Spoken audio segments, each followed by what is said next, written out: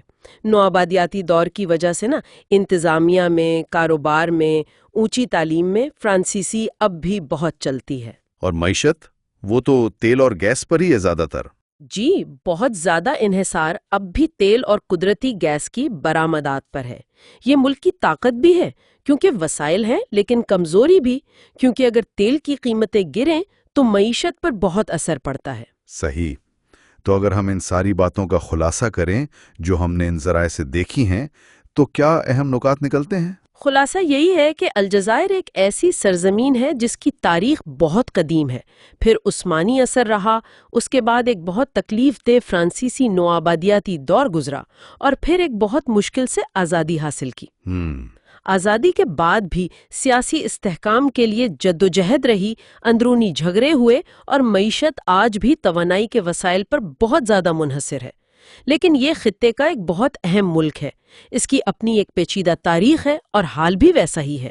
اور آگے کے لیے سوچیں تو ایک سوال جو شاید ذہن میں آتا ہے وہ یہ کہ الجزائر اپنی یہ جو مختلف ثقافتی شناختیں ہیں، عرب، بربر، پھر وہ فرانسیسی اثرات بھی ہیں، ان سب کو اپنی جدید قومی شناخت میں کیسے سموئے گا؟ جی، یہ ایک بڑا سوال ہے۔ خاص طور پر جب اسے اپنی معیشت کو تیل اور گیس سے ہٹ کر دوسرے شعبوں میں پھیلانے کا چیلنج بھی درپیش ہے۔